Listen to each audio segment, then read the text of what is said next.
جب بھی مجھے دیر ہو جاتی تھی تو میری ماں مجھے ڈھونڈتی تھی اور میں نہ کہتا تھا کہ میری جنت مجھے ڈھونڈ رہی ہے، اور جن کی نہیں ہے اللہ تعالیٰ اس کو جنت الفردوس میں جگہ دے۔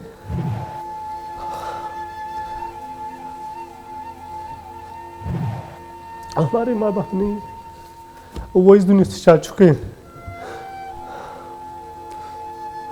اس لیے بس تھوڑی سی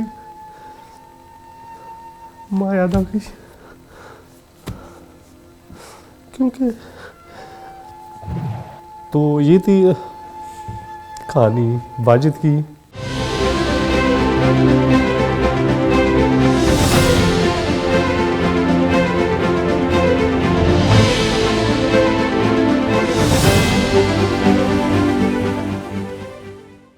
السلام علیکم، لیاقت الطاف آفیشیل پیج میں خوش آمدید۔ ناظرین، چینل کو سبسکرائب کیجیے گا اور بیل آئیکن دبا دیجیے تاکہ ہر آنے والی نئی ویڈیو آپ کو پہنچ سکے۔ ناظرین، آج ہم پروگرام جو ہے وہ ہم آپ کو ایک قصہ سناتا ہوں۔ ہمارے پشاور کے ایک اینکر ہے یوسف جان، سب جانتے ہیں، اس کا ایک پروگرام ہے عام الناس، یعنی عام عوام۔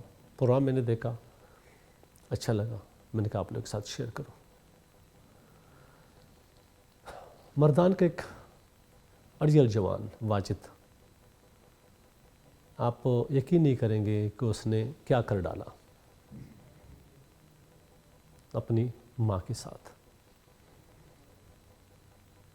ویسے تو ماں کا لفظ آتے ہی ذہن میں جس نے سکون کی طاقت بھری ہو، ماں جیسی بھی ہو، جس عمر میں بھی ہو، اس کا وجود ہی کافی ہوتا ہے۔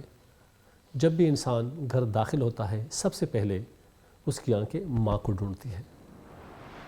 ماں کو دیکھتے ہی ایک سکون سا محسوس ہوتا ہے، تھکاوٹ دور ہو جاتی ہے، اور جب ماں پیچھے سے آواز دیتی ہے تو بھی بہت سکون ملتا ہے۔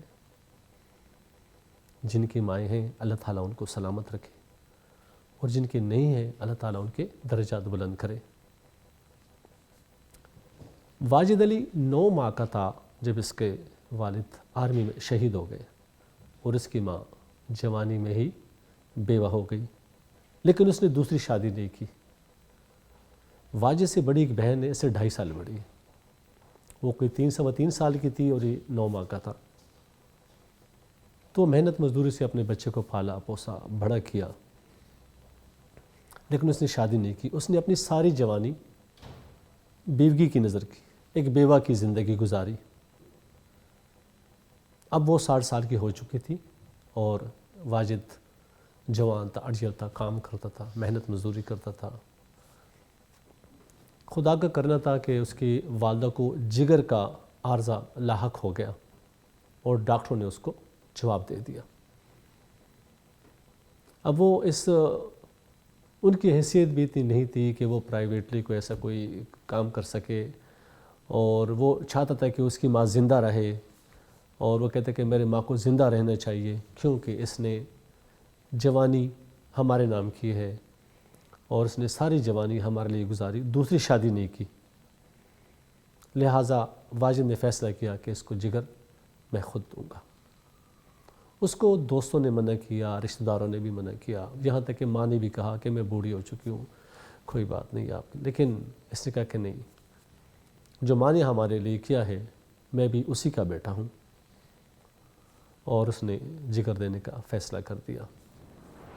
جس دن آپریشن تھا اس دن بھی اس کی ماں نے ڈاکٹر سے کہا کہ ہمیں گھر واپس بھیج دو، میں نے آپریشن نہیں کرنا، میں 60 سال کی ہوں، میں زندگی گزار چکی ہوں۔ لیکن واجد کہتا رہا کہ نہیں، موت کے لیے وقت مقرر ہے، موت سختی پہ نہیں ہے، موت کے لیے ٹائم پورا ہونا چاہیے۔ اگر میری زندگی ہوگی تو میں زندہ رہوں گا، اگر نہیں ہے تو پھر اللہ تعالیٰ نے میری موت ایسے ہی لکھی ہوگی۔ آپریشن ہوا۔ آپریشن کے 3 دن بعد واجد کو ہوش آیا، اور اس کی ماں کو 5 دن بعد۔ آپریشن ہو گیا، بظاہر کامیاب تھا، لیکن اتنا کامیاب نہیں ہوا، کیونکہ کچھ دنوں کے بعد واجد نے محسوس کیا کہ اندر کوئی مسئلہ چل رہا ہے، کچھ نہ کچھ ضرور گڑبڑ ہو رہی ہے۔ ڈاکٹروں نے چیک اپ کیا تو پتہ چلا کہ جگر کے ساتھ کوئی لیکیج ہو رہی ہے اور اس کے پیٹ میں پانی بھر رہا ہے.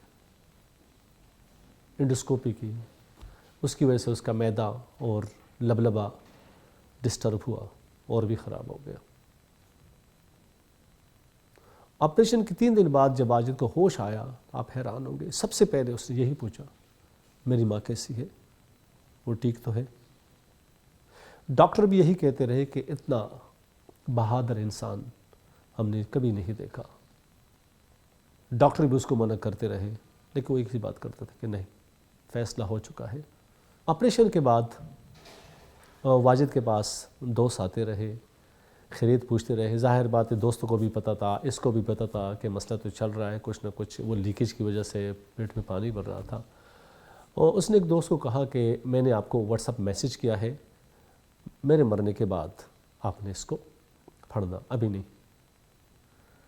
تو کیونکہ زندگی اور موت تو خدا کے ہاتھ میں ہے، اگر میں بچ گیا تو ٹھیک ہے، پھر میں آپ کو خود بتا دوں گا، اگر نہیں بچ سکا تو پھر آپ نے وہ میسیج پڑھنا ہے اور اسی حساب سے آپ نے اس کو فالو کرنا ہے. اور واجد اس دنیا سے چلا گیا. اس کے دوستوں سے پوچھا کہ واٹس ایپ میسیج میں کیا تھا. واٹس ایپ میسیج جو اس نے کیے تھے، اس نے دوست کو بتایا تھا کہ میرے پاس لوگوں کی امانتیں ہیں اور جتنی امانتیں تھیں وہ ساری لکھی ہوئی تھی، جہاں جہاں اس نے رکھی تھی ادھر ہی پڑی رہی. یعنی وہ اتنا ایماندار تھا کہ پورے محلے کے لوگ اس کے گن گاتے تھے. وہ خدمت فاؤنڈیشن کا صدر رہ چکا تھا اور بجلی گھر زکوٰۃ کمیٹی کا چیئرمین بھی رہا ہے.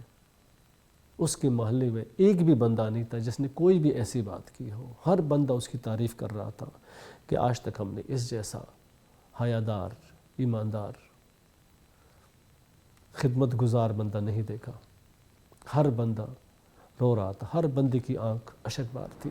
واجد اس دنیا سے جا چکا تھا اور اس کی ماں کو جب پتہ چلا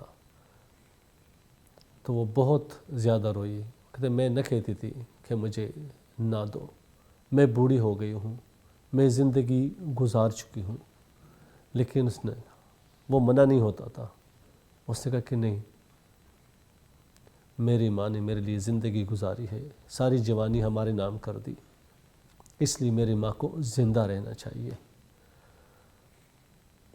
واجد کی ماں بھی ایک بہت بہادر خاتون تھی. یہ اسی کا بیٹا تھا. اس نے شادی نہیں کی اپنے بچوں کی خاطر، لیکن بچے بھی کمال کے تھے. ایسے بچے بہت کم پیدا ہوتے ہیں ایسے گھروں میں. بچے تو سب کے ہوتے ہیں، ماں باپ بھی سب کے ہوتے ہیں، لیکن کچھ خاص کر جاتے ہیں. واجد بھی انہی میں سے ایک تھا. وہ اپنا نام کر گیا، تاریخ میں اپنا نام لکھ دیا، ہمیشہ کے لیے زندہ ہو گیا، ہمیشہ کے لیے دلوں میں زندہ رہ گیا. رب سے دعا ہے کہ اللہ تعالیٰ ہر ایک کو واجد جیسا بچہ دے، واجد جیسی اولاد دے. ماں باپ سب کے ہوتے ہیں، اولاد بھی سب کی ہوتی ہے، لیکن کچھ خاص ہوتے ہیں. واجد بھی انہی میں سے ایک تھا. اپنا نام کر گیا، تاریخ میں اپنا نام لکھ دیا، دلوں میں ہمیشہ کے لیے زندہ رہ گیا. واجد ماں کو اپنی ساری زندگی تکلیفوں میں دیکھتا رہا، کس طرح تکلیف سے، محنت سے، مزدوری سے اس کو پالا تھا. اس لیے وہ برداشت نہیں کر سکا اور وہ کہتا تھا کہ نہیں، میری ماں کو زندہ رہنا چاہیے، میری ماں نے ہمارے لیے بہت تکلیفیں اٹھائی ہے، اس لیے میں اپنی ماں کو ذکر دوں گا. جب ماں کو پتہ چلا کہ واجد اس دنیا سے چلے گئے ہیں تو اس کے دل پہ کیا گزری ہوگی وہ ایک ماں ہی سمجھ سکتی ہے، صرف وہی بتا سکتی ہے. کیونکہ جس بچے نے اس کو جگر کا ٹکڑا دیا تھا وہ بھی تو اسی کے اپنے جگر کا ٹکڑا تھا. اللہ تعالیٰ واجد کی مغفرت فرمائے اور اس کے لواحقین کو، دوستوں کو صبر دے. پشتو میں ایک شعر ہے کہ مور رپسی گرزی چه پما کلا نوختشی، مور رپسی گرزی چه پما کلا نوختشی، ماں بدرتا نوی چه جنت رپسی گرزی. مطلب واجد کہتا تھا کہ میں کبھی گھر میں لیٹ ہو جاتا تھا تو میری ماں بہت پریشان ہوتی تھی، اس کی آنکھیں مجھے ڈھونڈتی تھی، وہ سوتی نہیں تھی سارا دن، وہ انتظار میں رہتی تھی۔ جب میں جاتا تو وہ یہی پوچھتا کیوں لیٹ ہو گئے، کہاں لیٹ ہو گئے۔ تو جو شعر سنا ہے پشتو میں، اس کا مطلب یہی ہے کہ ماں کے قدموں کے نیچے چونکہ جنت ہوتی ہے، جب بچہ گھر نہیں جاتا تو ماں ہی پریشان ہو جاتی ہے۔ ماں ہوتی ہے، چاہے کسی کی بھی ہو، جو بھی گھر لیٹ ہوتا ہے ماں ہی پریشان ہوتی ہے۔ اور اس لیے کہتے ہیں کہ جب بھی مجھے دیر ہو جاتی تھی تو میری ماں مجھے ڈھونڈتی تھی، اور میں نہ کہتا تھا کہ میری جنت مجھے ڈھونڈ رہی ہے۔ اب جن کی مائیں ہیں،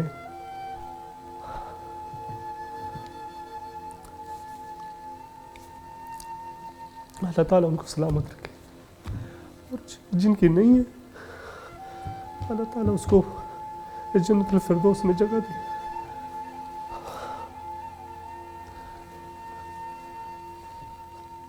ہمارے ماں باپ نہیں، وہ اس دنیا سے جا چکے ہیں، اس لیے بس تھوڑی سی ماں یاد آ گئی، کیونکہ بچے جتنے بھی بڑے ہو جاتے ہیں، بوڑھے ہو جاتے ہیں، لیکن ماں باپ کے لیے بچے ہی ہوتے ہیں، اور ماں باپ سے رشتہ تو ایسے ہی ہوتا ہے، ماں باپ کے بغیر دنیا بالکل سونی ہوتی ہے، بس ماں باپ ایک صاحبان ہوتے ہیں۔ جب ماں باپ ہوتے ہیں تو بچوں کو کس چیز کی فکر نہیں ہوتی، جب وہ نہیں ہوتے ہیں تو پھر پتہ چلتا ہے کہ دنیا کیا ہے، دنیا کتنی ظالم ہے، اور ماں باپ کے بغیر کچھ بھی نہیں ہو سکتا۔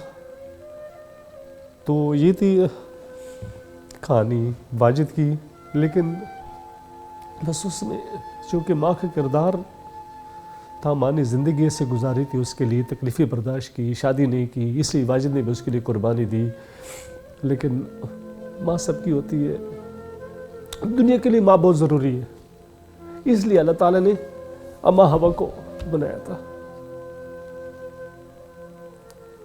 سب کی ماں ہے، ماں کے بغیر دنیا کچھ بھی نہیں ہے۔ خدا حافظ۔